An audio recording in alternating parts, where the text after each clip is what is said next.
I'm 61 years old now, and the strange thing about losing your health is that it doesn't happen all at once. It happens so slowly, you barely notice it happening at all. If someone had asked me at 40 whether I was healthy, I would have said yes without hesitation. At 55, I would have said the same thing. Even at 65, I probably would have laughed at the question. But when I sit here now, in this quiet house, with my knees aching when I stand, my lungs burning after a short walk, and my hands trembling just a little when I pour my morning coffee, I realize something that took me 80 years to understand. I didn't lose my health suddenly. I gave it away, piece by piece, without noticing. And the worst part is that most of the time, it didn't feel like I was doing anything wrong. It just felt like living. When I was young, I didn't think about my body much. Your body in your 20s is like a loyal machine that never complains. You can feed it poorly, sleep too little, ignore the small warnings, and it keeps going. I worked long hours back then. I was proud of that. I had a job at a warehouse when I was 27. The pay wasn't great, but it was steady, and steady mattered when you had a young wife and a baby at home. My days started early. Coffee instead of breakfast, a cigarette during the drive, another cigarette during the break. Lunch was usually something quick from a gas station, something wrapped in paper and heavy with grease. Back then, nobody I knew talked about cholesterol or blood pressure, or if they did, it sounded like something that happened to old men in their 70s, not to people like us. After work, I was tired, so tired that the idea of exercise felt ridiculous. People talk about balance now. They talk about taking care of yourself. But when you're young and trying to build a life, taking care of yourself sounds like a luxury. My wife used to suggest we take walks in the evening, just around the block, nothing serious, and sometimes we did. But more often I'd say, maybe tomorrow. I'm beat today. Tomorrow. I use that word a lot. Tomorrow I'll eat better. Tomorrow I'll quit smoking.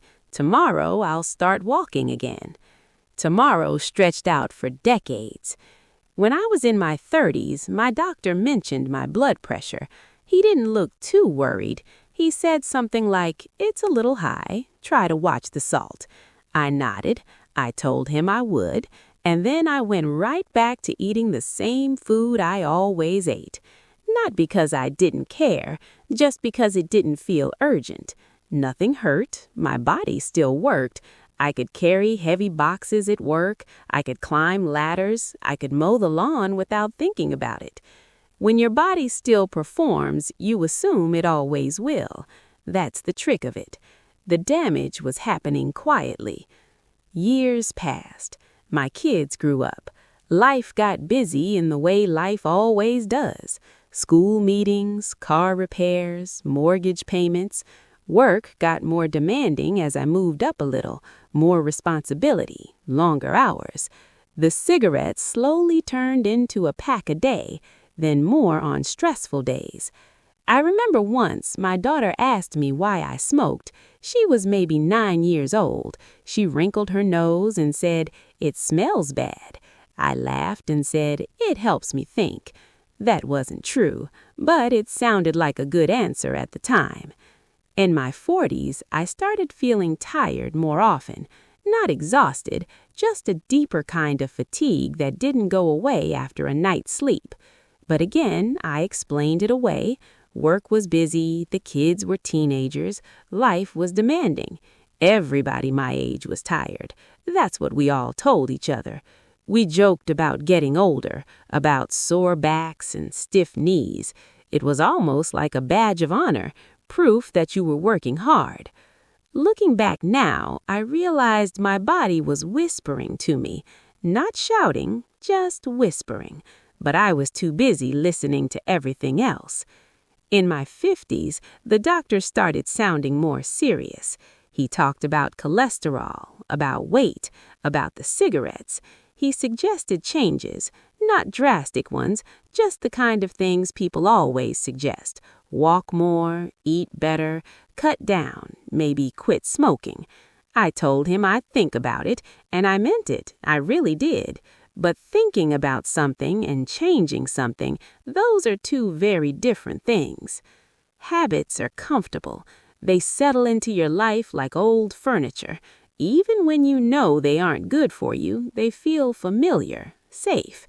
So the years kept moving, and the truth is, I didn't feel sick.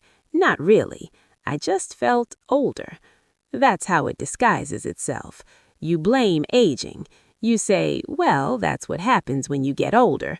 But not all of it is aging. Some of it is accumulation. I remember the moment things started to change. Not the first change, but the one that finally scared me. I was 67. I was walking up the driveway, carrying groceries, not heavy bags, just 2 small ones, and halfway to the door I had to stop. My chest felt tight. My breathing was shallow. I leaned against the car for a moment and told myself it was nothing, just overexertion. But something about that moment stayed with me, a quiet alarm in the back of my mind. I went to the doctor the next week. Tests were done. More serious conversations followed.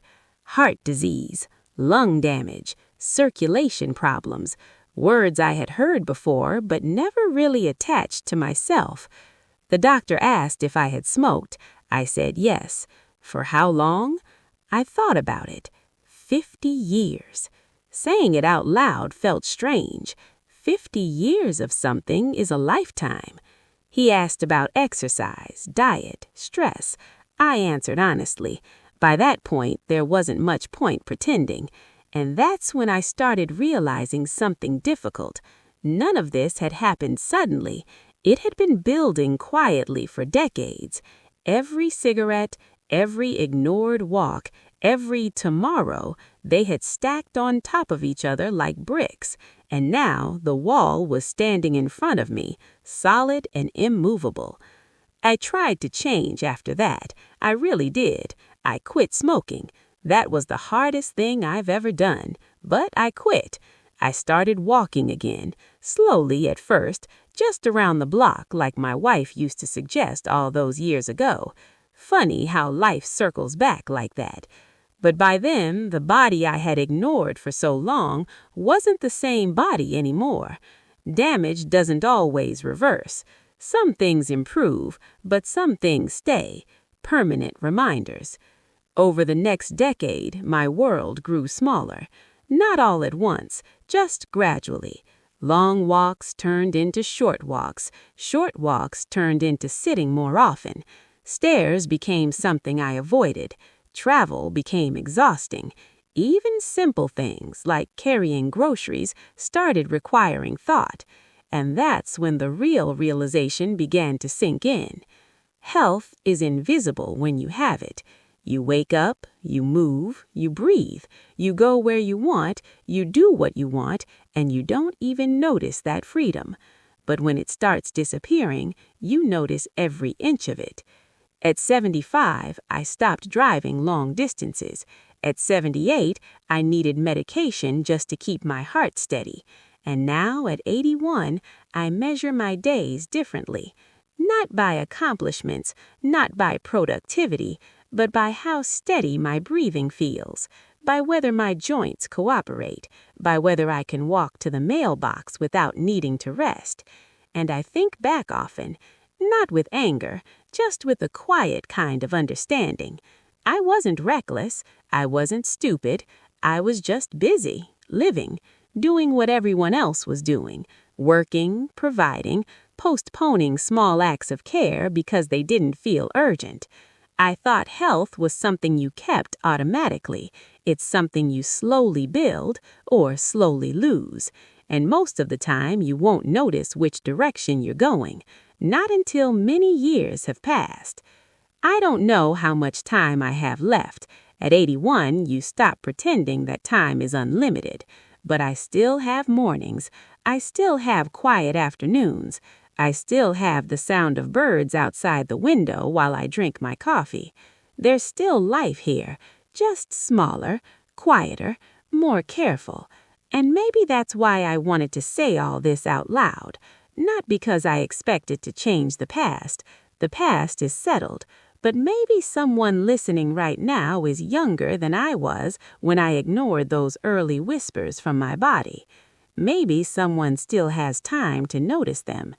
If this story meant something to you, you can share your thoughts. I always find it comforting to know someone out there is listening. For now, though, I'll finish my coffee. The afternoon light is starting to come through the window, and at my age, you learn to appreciate small things like that, things you once assumed would always be there.